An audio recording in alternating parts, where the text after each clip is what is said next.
এর আগে সোমবার শুরু হওয়া এই সম্মেলনে যোগ দিতে ঢাকা ত্যাগ করেন প্রধানমন্ত্রী।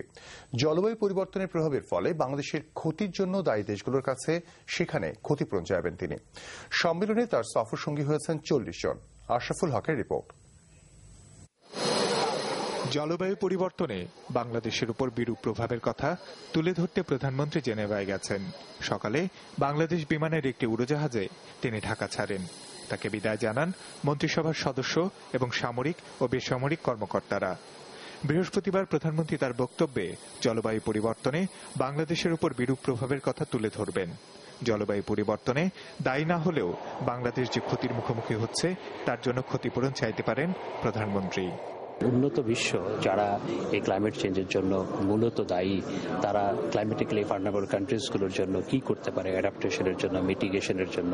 কম্পেনসেশন দুইভাবে হতে পারে, একটা হচ্ছে in cash or in kind. Bangladesh সহ যে সমস্ত ক্লাইমেটিক্যালি ভালনারেবল কান্ট্রিজগুলো আছে, আমরা একসাথে আমাদের ভয়েস রেজ করতে চাই। সুইজারল্যান্ডে এই সম্মেলনে 20 দেশের সরকার প্রধান, 150-এরও বেশি বিজ্ঞানী যোগ দিয়েছেন। সম্মেলনে আলোচনা হবে আগাম জলবায়ু পরিবর্তন ও তার প্রভাব, ক্ষতি মোকাবেলায় ব্যবস্থাপনা ও আগাম তথ্য প্রাপ্তি নিয়ে। Salinity resistant crop, drought resistant crop ইনভেনশনের ক্ষেত্রে অত্যন্ত সাফল্য দেখিয়েছি। অনেক দেশ আমাদের এই অর্জনগুলো শেয়ার করতে চায়। আমরা শুধুমাত্র সাহায্য, আমাদের যে অ্যাডাপ্টেশনের জন্য, মিটিগেশনের জন্য সাহায্য চাইব তা নয়, আমাদের অর্জনটাও আমরা পৃথিবীর অন্যান্য দেশের সাথে শেয়ার করতে চাই। সম্মেলনের পাশাপাশি প্রধানমন্ত্রী সুইজারল্যান্ডের রাষ্ট্রপতি হান্স রুডলফ মার্চ, জাতিসংঘের মহাসচিব বান কি মুন, বিশ্ব আবহাওয়া সংস্থার মহাসচিবের সাথে বৈঠক করবেন। 6 সেপ্টেম্বর প্রধানমন্ত্রীর দেশে ফিরে আসার কথা রয়েছে। আশরাফুল হক, এনটিভি নিউজ, ঢাকা। জলবায়ুর বিরূপ প্রভাব সম্পর্কে বিশ্ববাসীর সামনে বাংলাদেশের আরও জোরালো ভূমিকা আশা করে যুক্তরাজ্য।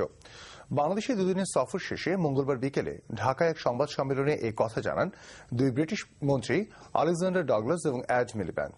এছাড়া সোয়াইন ফ্লুর চ্যালেঞ্জ মোকাবেলায় গবেষণা বাবদ £2.5 লাখ দেওয়ার কথাও জানান তারা। রিপোর্ট জহিরুল আলমের। দুর্ভাগ্য হলো সত্য যে বাংলাদেশ ফের মনোযোগের কেন্দ্র হয়ে উঠছে জলবায়ুর বিরূপ প্রভাবে সম্ভাব্য সবচেয়ে ক্ষতিগ্রস্ত দেশ হিসেবে। যুক্তরাজ্য সরকার বলছে বাংলাদেশ তার ক্ষতির বিষয়টি যেন আগামী ডিসেম্বরে ডেনমার্কের কোপেনহেগেনে পরিষ্কারভাবে তুলে ধরতে পারে, সেটাই তারা চান।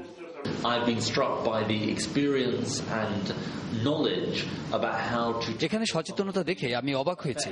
এখন শুধু দরকার আন্তর্জাতিক অঙ্গনে কিছুটা সোচ্চার হওয়া, দরকার আপনাদের দৃঢ় সংকল্প।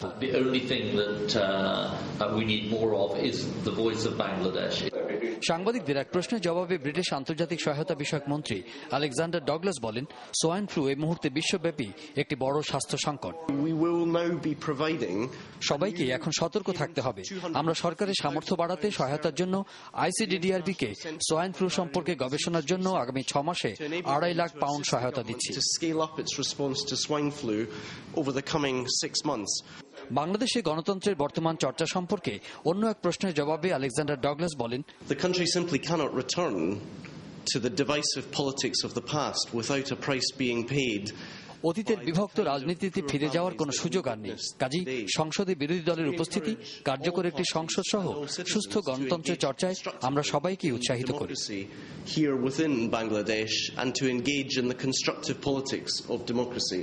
দুই মন্ত্রী আশা করেন জলবায়ুর বিষয়টিতে জোরালো ভূমিকা রাখতে প্রধানমন্ত্রী শেখ হাসিনা আগামী ডিসেম্বরে কোপেনহেগেন সম্মেলনে যোগ দেবেন। Zahirul Alam, NTV news, Dhaka. সেনা আইনে বিডিআর বিদ্রোহ ও পিলখানা হত্যাকাণ্ডের বিচার আইনগতভাবে সম্ভব নয়, তবে এত বড় ঘটনার সুষ্ঠু নিষ্পত্তির জন্য জাতীয় ঐক্যমত্যের কথা বললেন ড কামাল হোসেন। অন্যদিকে ব্যারিস্টার আমিরুল ইসলাম জড়িতদের বিচারের আওতায় আনতে 73-এর যুদ্ধাপরাধ আইনের মতো একটি আইন করে বিচারের কথা বললেন। সুপ্রিম কোর্টে রাষ্ট্রপতির পাঠানো রেফারেন্সের শুনানির 5ম দিনে এমিকাস কিউরি হিসেবে তারা এসব কথা বলেন। মোস্তফা খন্দকার রিপোর্ট। বিডিআর বিদ্রোহের বিচার সেনা আইনে করার ক্ষেত্রে নানা আইনি সীমাবদ্ধতার কথা বলেছেন অ্যামিকাস কিউরিরা। এ পর্যন্ত 10 জনের মধ্যে 5 জনই সীমাবদ্ধতার দিকটি তুলে ধরেছেন। আর সেনা আইনের 5 ধারায় প্রজ্ঞাপন জারি করেও যে করা সম্ভব হবে না, যুক্তি হিসেবে বেরিয়ে এলো ঘটনার সময়কার আইন দিয়েই বিচার করার বাধ্যবাধকতার কথা। এই যখন অবস্থা, তখন এ মর্মস্পর্শী ঘটনার বিচারের ক্ষেত্রে ঐক্যমত তৈরির কথা বললেন ড কামাল হোসেন। 25-26 ফেব্রুয়ারির ঘটনাতে যারা জড়িত ছিল, যারা অভিযুক্ত, তাদের ব্যাপারে নোটিফিকেশন করে এটা প্রয়োগ করা যায় কিনা, যেটা যায় না। জাতীয় গুরুত্বপূর্ণ বিষয়, এই ব্যাপারে সব মাথাকে একত্র করে আমাদের সিদ্ধান্ত নিতে হবে। আমি রাষ্ট্র নেবে, যাকে তারা চায় যে তাদের মতামত নিতে, আমি মনে করি তাদের মতামত দেওয়া উচিত। আর এই সব মতামতকে সমন্বয় করে একটা সঠিক সিদ্ধান্ত নিয়ে কার্যকর ব্যবস্থা গ্রহণ করা উচিত।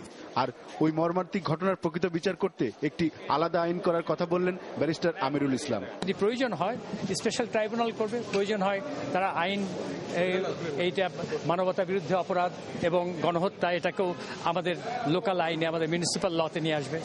এটা করা তো সম্ভব। যেমন যদি হাইকোর্ট জাজ সে ট্রাইব্যুনালে বসতে পারেন। আমিরুল ইসলাম তার বক্তব্য শেষ করলেও মঙ্গলবার ডক্টর কামাল হোসেন শেষ করতে পারেননি। বুধবারও তিনি বক্তব্য রাখবেন, তারপর আরো 5 জন বক্তব্য রাখবেন। Mustafa Khandakar, NTV news, Dhaka.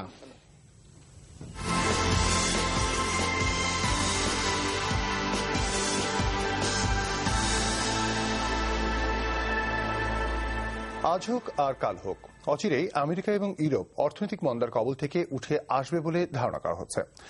মন্দামুক্ত অনাগত সেই বিশ্বের বাজার দখলের জন্য কতটুকু প্রস্তুত আমাদের সরকার এবং রপ্তানিকারকরা? ধারাবাহিক প্রতিবেদনের 3য় পর্বে জুলফিকা আলী তুলে আনার চেষ্টা করেছেন সেই সব সম্ভাবনা ও চ্যালেঞ্জের কথা। বাংলাদেশের রপ্তানি এখনো নির্ভর সেই তৈরি পোশাকের উপরই। গেল 12 এই খাত থেকেই এসেছে রপ্তানি আয়ের সিংহভাগই, শতকরা 79% বেশি।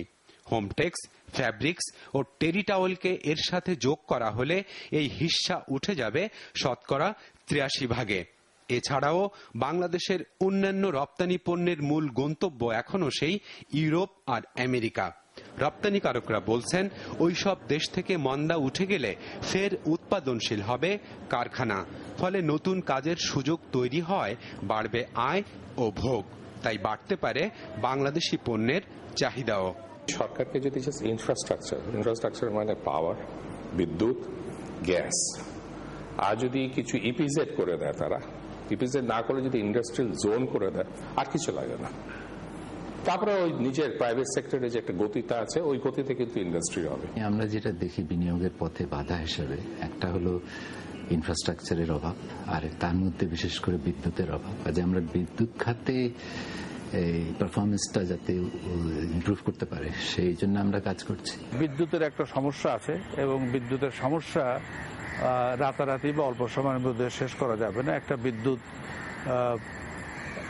বড় বিদ্যুৎ কেন্দ্র স্থাপন করা, তার ট্রান্সমিশন, তার ডিস্ট্রিবিউশন ইত্যাদি করতে বেশ সময় লাগে, 3, 4, 5 বছর লেগে যায়। স্বল্প মেয়াদে যে শিল্প কারখানা এবং যে পরিমাণ দরকার আছে, এটাতে হয়তো ওই যে ছোট বিদ্যুৎ উৎপাদন কেন্দ্র বা যেগুলো এখন প্রসেসড হয়ে গেছে, এগুলো তাড়াতাড়ি দিলে কিছুটা সমাধান হবে। গ্যাস বিদ্যুতের পাশাপাশি দেশের প্রধান রপ্তানি খাত তৈরি পোশাক শিল্পে কয়েক বছর ধরে দেখা দিয়েছে নতুন এক উৎপাত, ভাঙচুর। এ নিয়ে রীতিমতো শঙ্কিত উদ্যোক্তারা। এই ভাঙচুর, অগ্নিসংযোগের পিছনে যারা জড়িত, আজ পর্যন্ত কাউকে দৃষ্টান্তমূলক শাস্তির আওতায় আনা যায়নি। কারণ এটাকে আমি শ্রমিক অসন্তোষ বলবো না, এটা একেবারে নেহায়েত এক আইন শৃঙ্খলা পরিস্থিতি তৈরি করে এবং এর জন্য যাদের শাস্তি পাওয়া উচিত ছিল তাদের কাউকেই শাস্তি দেওয়া হয়নি। এই ভাঙচুর ঠেকাতে বিশেষ এক বাহিনী গঠনের জন্য গার্মেন্টস ব্যবসায়ীদের সাথে আলোচনা চলছে সরকারের। Zulfikar Ali, NTV news, Dhaka.